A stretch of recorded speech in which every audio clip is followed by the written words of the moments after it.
Hoje eu estou com o Sérgio Bata, sócio da Tether Consulting. Ele é um profissional com mais de 25 anos de experiência no mercado, na área de TI, já gerenciou áreas de qualidade, área de projetos, é certificado pelo PMI e pelo ITIL, e ele reúne conhecimentos essenciais para ajudar as áreas de TI nas empresas a resolverem tanto os problemas de delivery como também de desenvolvimento de software. Falando nisso, hoje nós vamos conversar um pouquinho sobre análise de ponto de função. Tudo bom? Olá, Lute, tudo bom? Explica para a gente um pouquinho do histórico de análise de função. O que é realmente análise de função? A análise de ponto de função ela é uma técnica, né, que foi desenvolvida nos laboratórios da IBM nos anos 70, lá nos laboratórios da IBM no Canadá. O objetivo da análise de ponto de função é dimensionar o tamanho do projeto de software, para que com isso você possa estimar o esforço, o prazo e o custo para o seu desenvolvimento.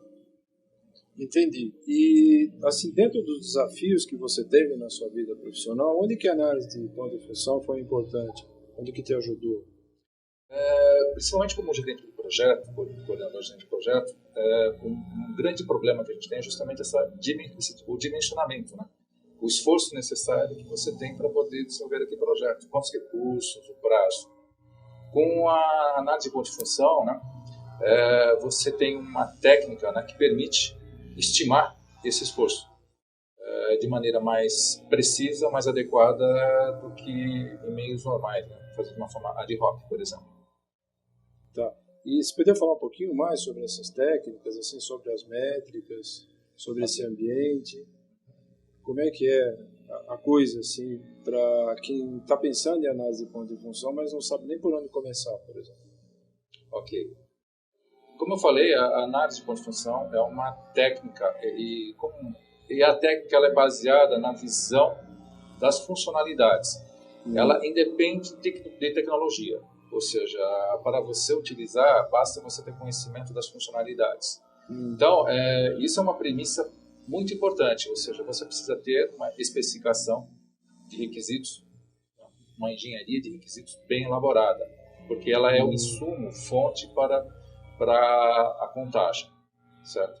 Para a contagem, existe hoje um padrão determinado por uma instituição chamada IFBook, International Function Point User Book, que é o órgão, né, que determina todo o padrão e a atualização desse padrão, né, em relação à análise de ponto de função no mercado. Hoje, inclusive, mais recentemente, agora no início do ano, foi lançada a nova versão, que é a versão 4.3 do CPM. O CPM é o Counting Practice Manual, é o Manual de Contagem e Práticas. Tá? É esse manual que orienta, né, a qualquer usuário, a qualquer desenvolvedor, como utilizar a técnica, né, de forma adequada. Tá. Então, você podia explicar assim para a gente assim, quais são os benefícios, então, né, que você já deve estar falando muito deles aí, mas principalmente que momento que a empresa está, onde que esses benefícios são relevantes. Por exemplo, hoje se fala muito em terceirização de desenvolvimento. A análise de ponto de função pode ajudar muito nesse processo, de você avaliar a terceirização? Sem dúvida, Butch. Hoje, a análise de pontos de função é uma técnica utilizada principalmente para a contratação de terceiros e aqui no Brasil em especial, né, principalmente os órgãos públicos federais, usam hoje como a técnica, né, como método para a contratação de serviços através de editais, licitações. Ou seja, hoje, se uma empresa tiver interesse de prestar um serviço para um órgão federal, ele necessita, né, que tenha o conhecimento, né, e a prática da análise de ponto de função, que é uma técnica adotada para poder fazer a contratação.